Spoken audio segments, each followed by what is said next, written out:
नमस्कार दोस्तों, मेरा नाम है अभय सिंह और आपका स्वागत है आपके अपने YouTube channel current affairs for exam में। अब हम डिस्कस करने जा रहे हैं एक हिस्टोरिक और पाथ ब्रेकिंग फिस्कल रिफॉर्म के बारे में जो मध्य प्रदेश में इम्प्लीमेंट हो रहा है।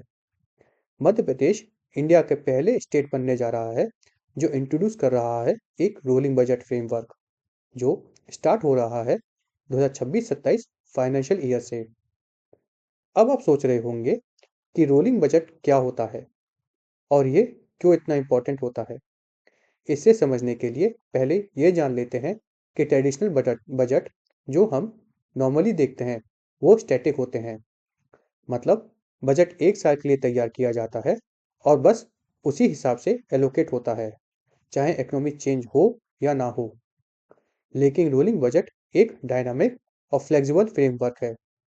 यह अलाउ करता है कि स्टेट अपनी बजटरी एलोकेशंस को कंटिन्यूसली रिव्यू करे, परफॉर्मेंस देखकर रिवाइज करे और चेंजिंग इकोनॉमिक कंडीशन के अकॉर्डिंग प्लान करे। डेप्यूटी चीफ मिनिस्टर और फाइनेंस मिनिस्टर मध्य प्रदेश के श्री जगदीश देवड़ा ने हाईलाइट किया है कि यह इनिशिएटिव लॉन्ग टर्म प्लानिंग को स्ट्रेंथन करेगा, बजटिंग प्रोसेस में ट्रांसपेरेंसी और फ्लेक्सिबिलिटी लाएगा और सबसे इंपॉर्टेंट सिटीजन और स्टेक होल्डर्स की डेमोक्रेटिक पार्टिसिपेशन को इंश्योर करेगा।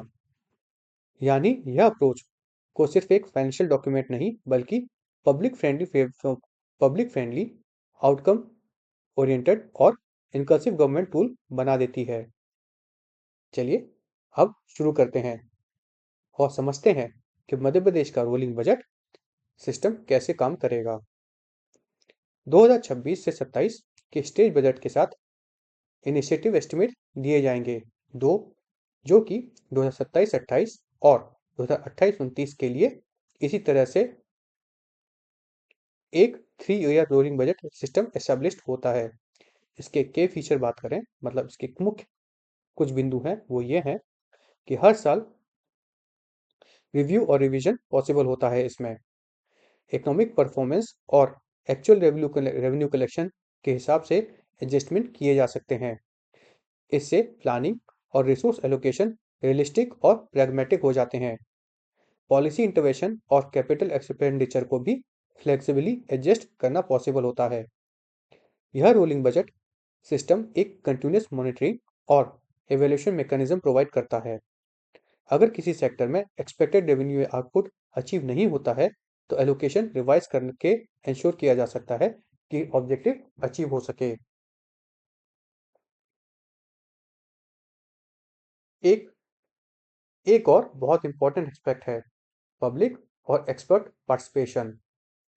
गवर्नमेंट ने लॉन्च किया है बजट डायलॉग प्रोग्राम जिसमें इन्वॉल्व किए गए हैं इकोनॉमिस्ट, पॉलिसी एक्सपर्ट्स, इंटेलेक्चुअल्स और स्पेशलिस्ट फ्रॉम मल्टीपल सेक्टर्स। और सिर्फ यही नहीं, पब्लिक फ्रेंडली अप्रोच के लिए डिजिटल प्लेटफॉर्म, टेलीफोन और अदर चैनल से सजेशन भी इनवाइट किए गए हैं। अब तक कुल 945 सजेशन रिसीव हो चुके हैं जो केयरफुली एग्जामिन किए जा रहे हैं। फाइनेंस मिनिस्टर ने एम्फेसिस किया है कि बजट सिर्फ एक टेक्निकल डॉक्यूमेंट नहीं होना चाहिए बल्कि सिटीजन एक्सपीरियंस और डेमोक्रेटिक वैल्यूज को रिफ्लेक्ट करना चाहिए।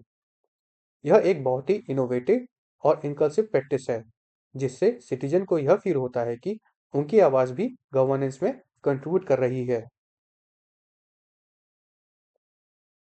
अब बात करते हैं कैपिटल एक्सपेंडिचर और ग्रोथ की। Madhya Pradesh consistently capital expenditure increase कर रहा है जो अलाइन करता है प्राइम मिनिस्टर श्री नरेंद्र मोदी के डेवलप इंडिया 2047 विजन के साथ। 2025-26 के लिए रिकॉर्ड 82,513 करोड़ कैपिटल स्पेंडिंग ईयरमार्क्ड है जो अब तक का हाईएस्ट एवर है। जीएसडीपी ग्रोथ टारगेट एम्बिशियस है 27.2 लाख करोड़ 2029 तक और 250 लाख करोड़ 2047 तक। यह फिस्कल प्लानिंग न सिर्फ इकोनॉमिक ग्रोथ को एक्सलेट करती है बल्कि पर कैपिटा इनकम को भी बूस्ट करती है। रोलिंग बजट सिस्टम से यह इंश्योर होता है कि ग्रोथ प्लान्स लॉन्ग टर्म और सस्टेनेबल हों और फाइनेंशियल रिसोर्सेस एफिशिएंटली यूटिलाइज हों।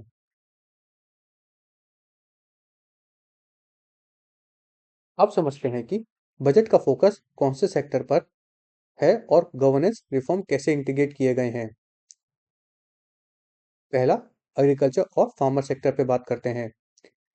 हाई फार्म इनकम्स और reduce long term subsidy dependence पर फोकस किया जाएगा। इंडस्ट्री और एम्प्लॉयमेंट के हिसाब से बात करें तो एक्सपर्ट्स इनपुट्स इसमें एलोकेट किए जाएंगे। एजुकेशन और हेल्थ के हिसाब से बात करें तो आउटकम ओरिएंटेड एक्सपेंडिचर इंश्योर करना होगा। और गुड गवर्नेंस के हिसाब से बात करें तो ट्रांसपेरेंट, अकाउंटेबल और डिजिटली एनेबल सिस्टम यूज किए जाएंगे।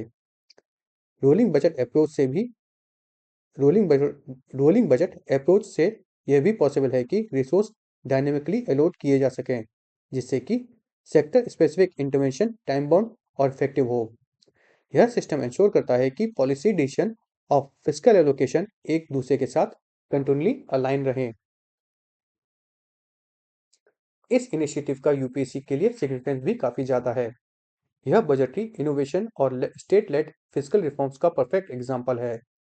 यह डेमोन्स्ट्रेट करता है पब्लिक पार्टिसिपेशन इन गवर्नेंस और clearly links financial planning with vision 2047। अंत में rolling budget initiative Madhya Pradesh को फिजिकल डिसिप्लिन और स्ट्रेटेजिक रिसोर्स एलोकेशन में स्ट्रांग बनाता है। बजट को बनाता है डायनेमिक, फ्लेक्सिबल और पीपल सेंट्रिक, और यह सब करता है कि as a reference model for other state जो मॉडर्न, ट्रांसपेरेंट और अकाउंटेबल बजटिंग अडॉप्ट करना चाहते हैं। यह इनिशिएटिव क्लियरली डेमोन्स्ट्रेट करता है कि इनकल्सिव गवर्नेंस, लॉन्ग टर्म प्लानिंग और सिटीजन एंगेजमेंट के प्रिंसिपल्स कैसे प्रैक्टिकल लेवल पर इंप्लीमेंट किए जा सकते हैं। मध्य प्रदेश इस रिफॉर्म के साथ एक पायनियर स्टेट बनने जा रहा है, जो कि दिखाता है कि बजटिंग सिर्फ नंबर गेम नहीं, बल्कि एक टूल है नेशनल बिल्डिंग और इनकल्सिव ग्रोथ के लिए। धन्यवाद। आपको हमारे सेशन कैसा लगा कमेंट करके बताइएगा, तथा लाइक एवं सब्सक्राइब अवश्य कीजिएगा। जय माता दी, जय भारत, जय हिंद।